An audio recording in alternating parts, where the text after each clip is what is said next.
फरवरी में होने वाले बिहार स्कूल एग्जामिनेशन बोर्ड के मैट्रिक और इंटर के परीक्षार्थियों के लिए ये वीडियो बहुत स्पेशल होने वाला है, क्योंकि इस वीडियो में मैं आपको बताने वाला हूं कि ये फरवरी में जो एग्ज़ाम होने वाला है उस एग्जामिनेशन में आपको क्या लेकर जाना है, क्या लेकर नहीं जाना है, वहाँ उस एग्जामिनेशन हॉल में क्या करना है, क्या नहीं करना है, किन चीज़ों पर ध्यान रखना है और किन चीज़ों से बचना है, क्योंकि आपकी एक छोटी सी चूक आपको बहुत बड़ी परेशानी में डाल सकती है।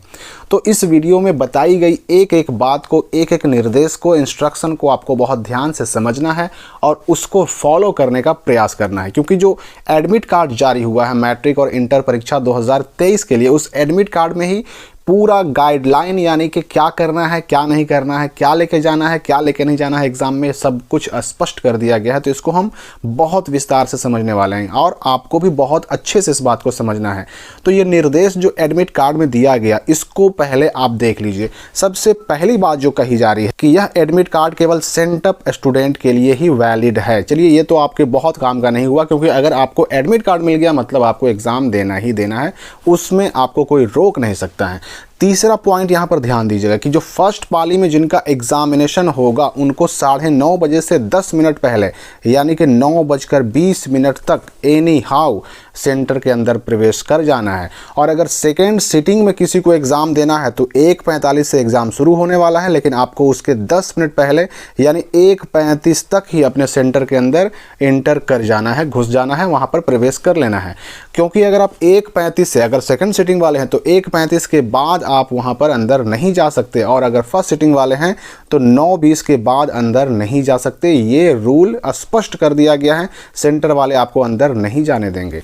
फिर चौथा भी उतना ही महत्वपूर्ण है कि परीक्षा भवन में जूता मोजा पहनकर जाना बिल्कुल मना है। अगर पहनकर गए तो आपको सेंटर पर एग्जामिनेशन हॉल में जाने की अनुमति नहीं मिलेगी। और क्या क्या नहीं ले जाना है, तो कैलकुलेटर नहीं ले जाना है, मोबाइल फ़ोन नहीं ले जाना है, ब्लूटूथ नहीं ले जाना है, चाहे ये ब्लूटूथ आपका घड़ी में हो, वॉच में हो, स्मार्ट वॉच में हो, चाहे ये ब्लूटूथ हेडफोन में हो या फिर ईयरबड्स में हो, किसी भी तरह से ब्लूटूथ आपको नहीं ले जाना है, ईयरफोन नहीं ले जाना है, किसी तरह का कोई इलेक्ट्रॉनिक गैजेट आपको नहीं ले जाना है। तो ले क्या जाना है, तो आपको सिर्फ एग्जामिनेशन हॉल में अपना एडमिट कार्ड और पेन, इसके अलावा कुछ भी नहीं ले जाएंगे, सिर्फ एडमिट कार्ड और कलम।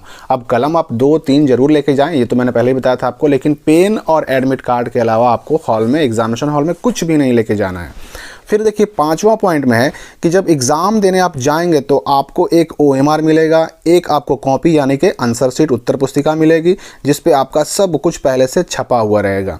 और OMR और उत्तर पुस्तिका यानी OMR और कॉपी प्राप्त जैसे ही आपको होगा, जैसे ही आपको मिलेगा, तो आपको आश्वस्त हो लेना है, जांच कर लेना है कि ये OMR आप ही का है, उत्तर पुस्तिका आप ही का है, क्योंकि एक OMR और एक कॉपी के अलावा एक्स्ट्रा आपको कुछ भी मिलने वाला नहीं है, इसलिए इसकी जांच भी आपको कर लेनी है। और जैसे ही कॉपी मिलेगी आपको मैट्रिक इंटर के एग्जामिनेशन में, तो उस कॉपी पर जो उसका फ्रंट पेज है उस पर जो निर्देश लिखे गए हैं, जो इंस्ट्रक्शन दिए गए हैं, उनको बहुत अच्छे से पढ़ लेंगे और उनका पालन भी करेंगे। फिर देखिए उसके बाद कहा जा रहा है कि ये कॉपी पर क्या भरना है, कैसे भरना है, विषय का नाम, उत्तर देने का माध्यम, प्रश्न पत्र कोड।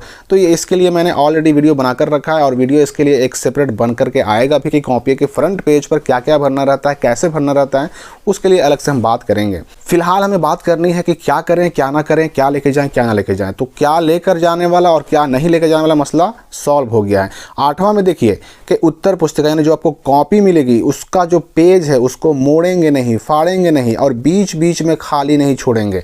मतलब ये नहीं कि हमने लिखते लिखते बीच में एक पेज खाली छोड़ दिया और उसके बाद फिर से हमने लिखना शुरू कर दिया, ये काम आपको बिल्कुल नहीं करना है। और यही नहीं, अगर आपको रफ़ करने की ज़रूरत हो, मैथ वगैरह में रफ़ करना पड़ता है, तो उसमें अगर रफ़ करने की ज़रूरत है तो आपको उत्तर पुस्तिका यानी कॉपी के अंतिम पेज पर ये रफ़ काम करना है।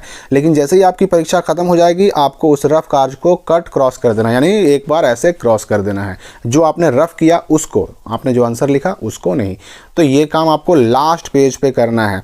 अब परीक्षा कक्ष में एक दूसरे से मदद लेने या देने, यानी मदद लेने में या मदद देने में, बातचीत करने या फिर किसी प्रकार का भी कदाचार यानी चोरी चकारी वगैरह करने में, इस तरह के अपराध करते हुए अगर पकड़े जाते हैं तो आपको परीक्षा से निष्कासित कर दिया जाएगा, एक्सपेल्ड कर दिया जाएगा। और जो आपको कॉपी मिलेगी, जो OMR मिलेगा, उस पर आपको वाइटनर का, इरेजर का, नाखून का, ब्लेड का, ये सब का इस्तेमाल बिल्कुल नहीं करना है, क्योंकि अगर आपने ऐसा किया तो आपको चोरी करते हुए, कदाचार करते हुए माना जाएगा और आपका जो रिजल्ट है यानी कि परीक्षा फल उसको इनवैलिड घोषित कर दिया जाएगा। ये रूल आपको समझ लेना है कि आपको अपने OMR पर, अपने पेज पर, अपने कॉपी पर, कहीं पर ना तो नाखून का, ना तो इरेजर का, ना तो वाइटनर का इस्तेमाल बिल्कुल नहीं करना है। और परीक्षा प्रारंभ होने के 1 घंटा के अंदर तक किसी भी परीक्षार्थी को सेंटर से बाहर जाने की अनुमति नहीं होगी। और एक बार जो आप OMR या कॉपी जमा कर देंगे तो वापस भी आपको नहीं मिलेगा। जैसे यहाँ पर समझ लीजिए कि अगर आप 9:30 वाला यानी फर्स्ट सिटिंग में एग्जाम दे रहे हैं तो आपको 10:30 बजे तक अपने एग्जामिनेशन हॉल से बाहर यानी कि टॉयलेट वगैरह जाने के लिए बाहर नहीं जाने दिया जाएगा। उसी प्रकार से अगर आप सेकंड सिटिंग में एग्जाम दे रहे हैं 1:45 से, तो आपको 2:45 तक अपने एग्जामिनेशन हॉल से, रूम से बाहर जाने नहीं दिया जाएगा। आपको टॉयलेट वगैरह भी जाना है तो परीक्षा शुरू होने के 1 घंटे के बाद ही जाने की अनुमति मिलेगी। और लास्ट में यह भी स्पष्ट कर दिया गया कि अगर किसी भी बच्चे के एडमिट कार्ड में कहीं पर कोई गलती है तो जो एडमिट कार्ड में आ गया छपकर उसी के हिसाब से उसका एग्जाम होगा, उसमें कोई बदलाव नहीं किया जा सकता। हेडमास्टर चाहेंगे, प्राचार्य चाहेंगे कि हम बदलाव कर दें तो ये संभव अब नहीं है। अब उसमें बदलाव कोई नहीं कर सकता है। यानी जो छपकर आ गया, जैसे छपकर आ गया उसी एडमिट कार्ड के हिसाब से आपको एग्जाम देना होगा। तो इन सारे इंस्ट्रक्शन को फॉलो करेंगे। जिन चीज़ों को लेकर मना किया गया उन चीज़ों को लेकर एग्जाम हॉल में नहीं जाना है, केवल एडमिट कार्ड और पेन लेकर के ही जाना है। इन बातों का ध्यान रखें आप। तो मिलते हैं अगली वीडियो में एक नई जानकारी के साथ।